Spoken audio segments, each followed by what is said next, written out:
Petrol subsidy payments gulped 704 billion naira in the last 7 months.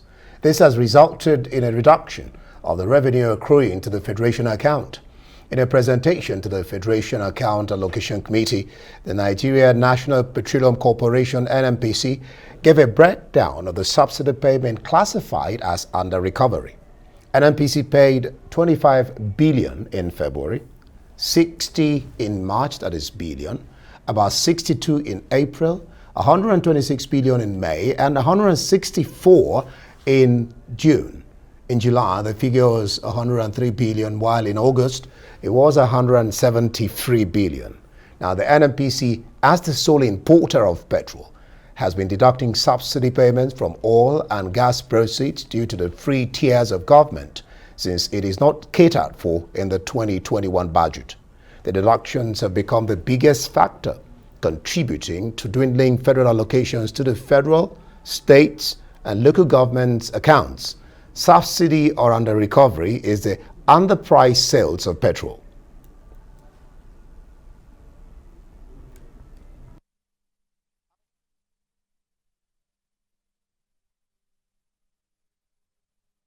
We have Paul Alaje now, and the question we're trying to find out exactly how do you explain or even justify this jump in consumption of petrol and subsidy. Paul Alaje, thank you so much for joining us from our Lagos studio.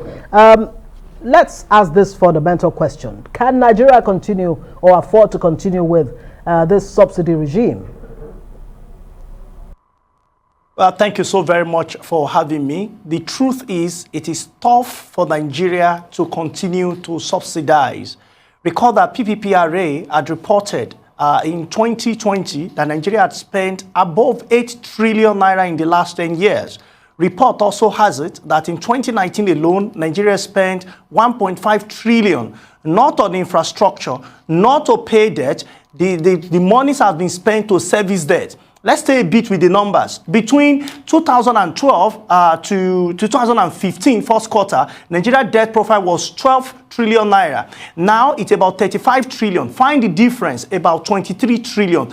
Within the same period, 1/4 of the money borrowed was spent not to develop Nigeria, but approximately and arguably on subsidy. So the question is subsidy truly useful for Nigeria, and should we continue to subsidize?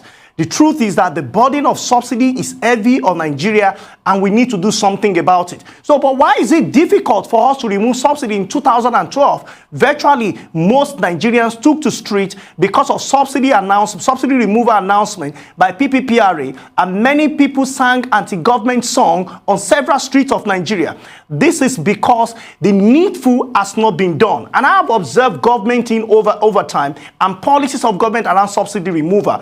It is important for Nigeria to remove subsidy, but we must know what is the true cost of subsidy on government and that of the people which we call the governed. On government, the cost of subsidy is other things government would have used this money to do, for instance, infrastructure, road, etc., etc. But on the governed, that is where we have the dynamics. We have about 42% of the population, according to World Bank, that are living below poverty line. They are living under multidimensional poverty. In fact, UNDP says about over 80 million Nigerians living under multidimensional poverty. If we remove subsidy, the pain of subsidy removal will be more on them rather than the rich that we want to target. So government need to do something before removing subsidy, and that will be, how do we create palliatives for subsidy, for those that may feel the pain of subsidy? We are not saying target the rich community, but we are saying the poor community that cannot do without subsidy, because when you remove subsidy, what it means to them is that when they are going and they are meeting bus conductor, is telling them a fare that was 100 naira is now 200 naira. How do we explain to them that it's for your greater good? Now, because the economy of their stomach have been affected directly, then government may have some things to do on the immediate effect. Exactly where I'll take it up from, Paul. How should government approach or convince those who believe that it's anti-people? You talked about people protesting.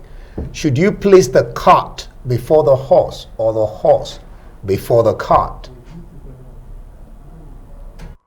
Well, a number of persons say which comes first, the chicken or the egg, or do we have the egg before the chicken? For me, my advice to government will be, don't remove subsidies suddenly. Create an instrumental removal, prepare people's mind. If you want to achieve $1 to a liter, you want to achieve 75 cents to a liter, we can do that instrumentally and spread it over the period of time while we hope that exchange rate will be stable. That's one argument. On the other side, we need to now use resources as we are removing subsidy. We need to invest those money in infrastructure and also to ease transport for Nigeria. If we don't do this, by the next time government will announce a further removal, then you are going to see Nigeria will react because they have not seen the impact of what has been removed before. And you see, again, why is it difficult for us to say we remove subsidy? And this argument is very important. And I've heard a lot of people have said government wants to fully deregulate, and government wants the forces of demand and supply to adjudicate price.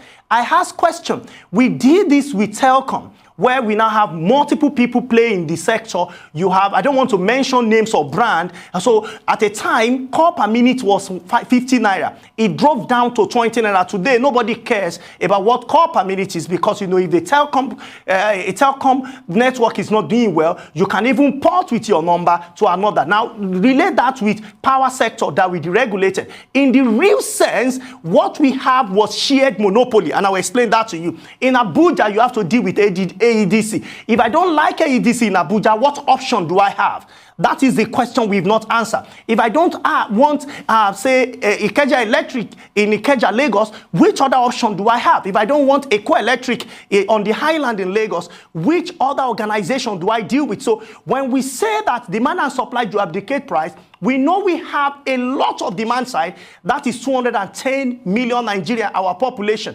When it comes to supply, on the conversation of oil sector, who constitute the supply? What is the number? That means perpetually we are going to disadvantage, the demand side will be disadvantaged. And if you allow forces of demand and supply to abdicate price, I am sorry, it will keep affecting our people negatively. Now, that is a balanced argument. We now need to choose as government and as a people what path we want to take. Do we want to continue to finance subsidy regime that when we borrow, about 1/4 of all our borrowing will be used to service subsidy? That's really not impacting our economy enough. Or should we say we want to do away with it? We're going to stay with the partial demand and supply and partial or shared monopoly, which of course is particularly not correct. So I think while government is doing all of those, we need to do everything possible to make refineries work locally, because that is a lasting solution. That is when we can have the true forces of demand and supply to play around for price adjudication.